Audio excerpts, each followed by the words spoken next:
Praise the Lord. வெளிப்படுத்தல் 3ஆம் அதிகாரம் 11ஆம் வசனத்தை பார்க்கும் பொழுது, இதோ நான் சீக்கிரமாய் வருகிறேன், ஒருவனும் உன் கிரீடத்தை எடுத்து கொள்ளாதபடிக்கு உனக்குள்ளதை பற்றி கொண்டிரு என்று சொல்லுகிறதை நாம் பார்க்கிறோம்.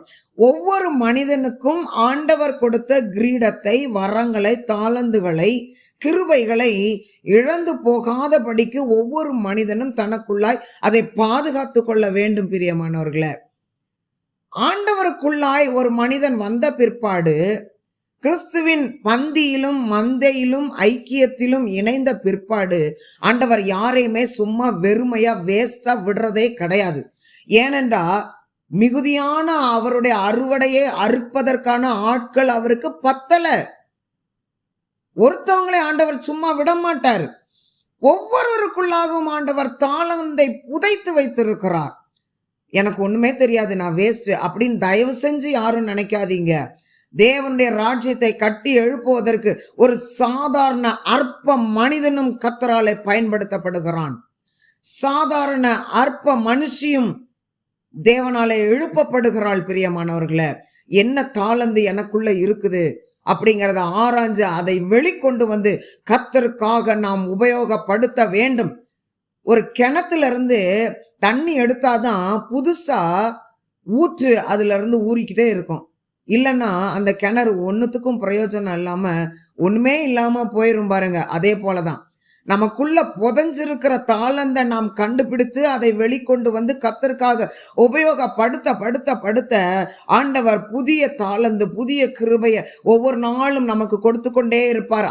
அவனுக்கு உள்ளதை அவன் பத்திரப்படுத்தி பாதுகாத்து கொள்ள வேண்டும் என்று சொல்லி வேதவசனம் சொல்லுகிறது. மற்றவர்களுக்கு விட்டு கொடுக்க கூடாது. பிரியமானவர்களை, மோசையை குறித்து பார்க்கும் பொழுது, முச்செடியில் ஆண்டவர் தரிசனமாகி எகிப்து தேசத்துல இருக்கிற என் ஜனங்களை காப்பாற்ற மீட்டெடுக்க உன்னை நான் அனுப்புகிறேன் என்று கர்த்தர் சொல்லுகிறார். ஆனா அவன் என்ன சொல்றான், நான் அதுக்கு பாத்திரவானா இருக்கிறேனா? அடுத்தது சொல்றான், அங்க போய் என்னை அவங்க கேள்வி கேட்கும் போது நான் அவங்களுக்கு என்ன பதில் சொல்லுவேன்? மூணாவதா சொல்றான், என்னை அவங்க நம்ப மாட்டாங்க.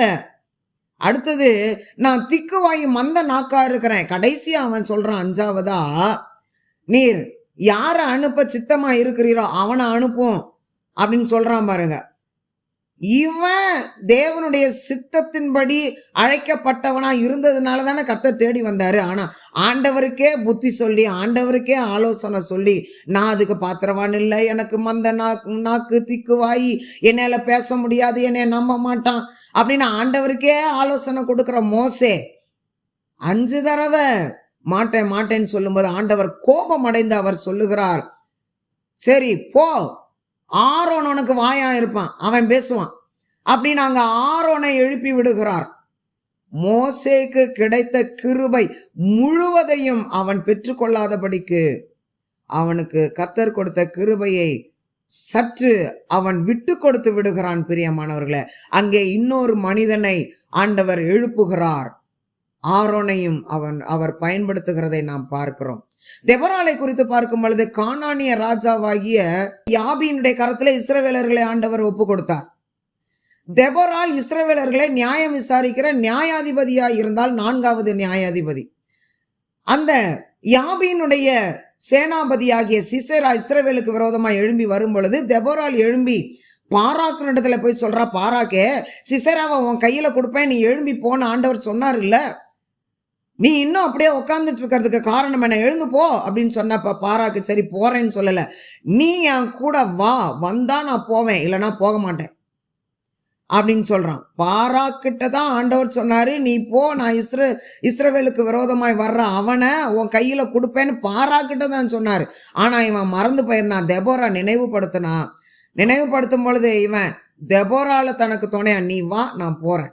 அப்ப தெபோரா சொல்றா, வருவேன், ஆனா கிடைக்கிற ஜெயம் சிசெராவை ஒரு ஸ்திரீ நடத்துல கொடுத்தாரு அப்படின்னு பேர் அவ்வளவும் எனக்கு வரும், நீ அதுக்கு சம்மதிக்கிறியா, வா அப்படின்னு சொல்லி கூட போறா. அங்க இஸ்ரவேலர்கள் மேற்கொள்ளுகிறார்கள். இஸ்ரவேல் மக்கள் என்ன பாடுறாங்க தெரியுமா, தெபோராள் இஸ்ரவேலுக்கு தாயாய் எழும்பும் வரை இஸ்ரவேலின் கிராமங்கள் பாழாய் போயின என்று தெபொராளுக்கு மகிமையை செலுத்தினார்கள். பிரியமானவர்களே, நமக்கு ஆண்டவர் கொடுக்கிற தாளந்தை வரங்களை நாம் பத்திரப்படுத்தி பாதுகாத்து அதை கத்தருக்கென்று எழுப்பி பயன்படுத்துவோம். கிருபையை இழந்து விட வேண்டாம். யாருக்கும் நாம் விட்டு கொடுக்க வேண்டாம். பிரியமானவர்களே, கர்த்தர் நம் ஒவ்வொருவரையும் அளவில்லாமல் ஆசீர்வதிப்பார். ஆமென்.